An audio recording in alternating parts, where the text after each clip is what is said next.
What's going on? It's Astronaut H, and this is the What More Do You Want Network. Now, in this video, I will be discussing the Memphis Grizzlies, and now that their season is over after being swept by the Oklahoma City Thunder, I just want to get into what I think or what I feel like should be done with this particular team going into the offseason. There's going to be a lot of questions with this Memphis Grizzlies team, and first and foremost, as we know, this is a Grizzlies team that throughout the season dealt with a lot of turmoil as far as coaching, as far as Ja Morant and his injury status, as far as what's the identity of this team, and all of the other headlines that were surrounding around the Memphis Grizzlies.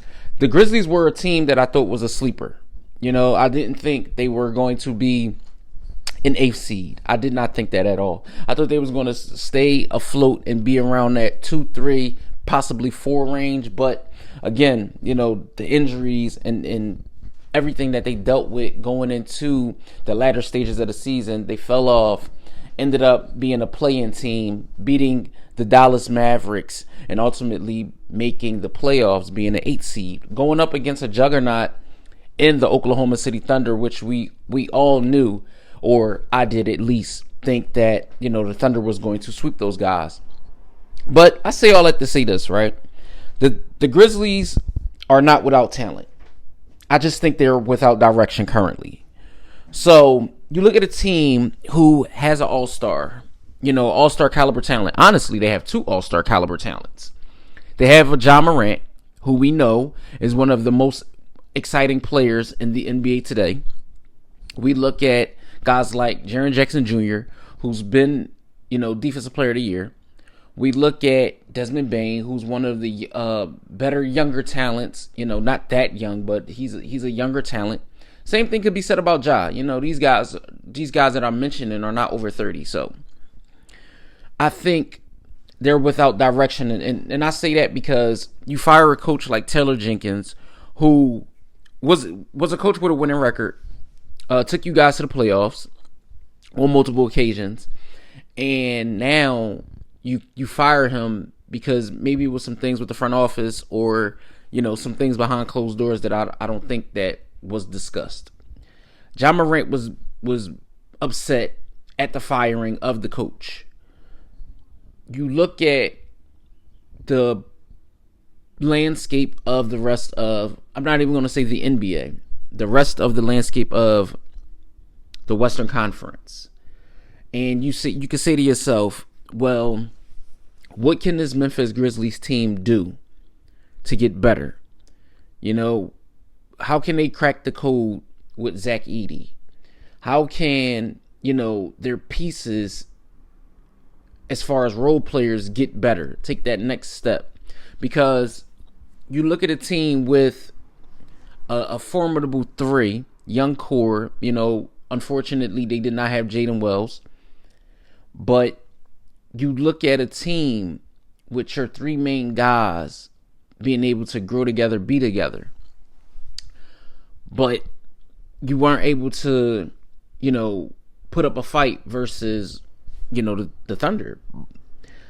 For me, I think that it's time for a change in Memphis. Of course, they're going to have a coaching change, so which I think will be a culture change. I think the change is imminent, and I think one of the things that they need to do in the offseason is address the Ja Morant situation. If he is the guy for the future, then he's the guy for the future. I understand why you would, you know, put all your chips in on a player like that. He's exciting. Fans love him and things like that. But if he's not your guy for the future, then you have to start looking outward as what are some possible trade solutions. And I'll get into that in a separate video on, you know, who I think should be considered in a trade if the Grizzlies were to go that route for, you know, Ja Morant. But they have to address the issue with Zach Edey. At times, he's unplayable. Yes, he can rebound the basketball very well at 7'4". But I feel like offensively, he's not too... I mean, now granted,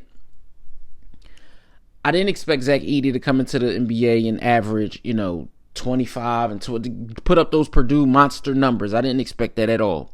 but I did expect him to be better offensively, because his offensive game was very, very polished in college.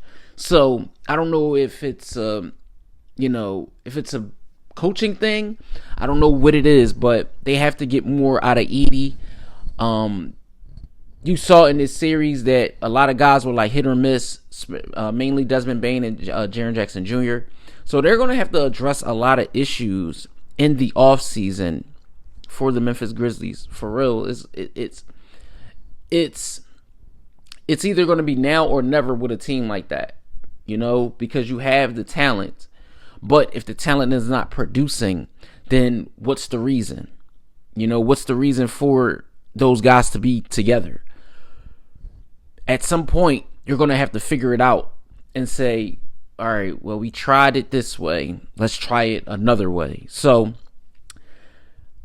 unfortunately, their season ends on a sweep. You never want your season to end in 4 games in the playoffs, but I just don't think they had enough versus an Oklahoma City Thunder. The Thunder look like a team that are poised to make a very, very deep run, so I get it.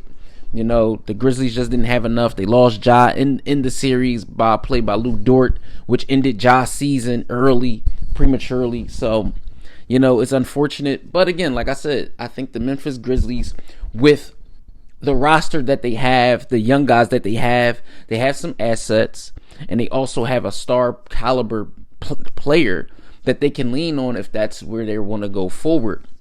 So it's going to start with, at the top, they're going to have to figure out who's going to be their next coach. Of course, there are going to be names that's going to be thrown around. I think a good candidate could be Michael Malone, but I could be wrong.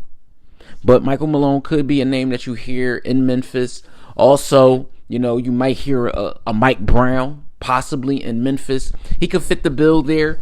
So we will see how these things turn out as we go into the offseason, going into next season. So let me know what you guys think in the comments down below.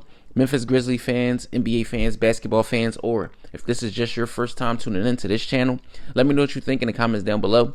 Don't forget to like, comment, subscribe, hit that notification bell to know anytime a video is being uploaded to this channel.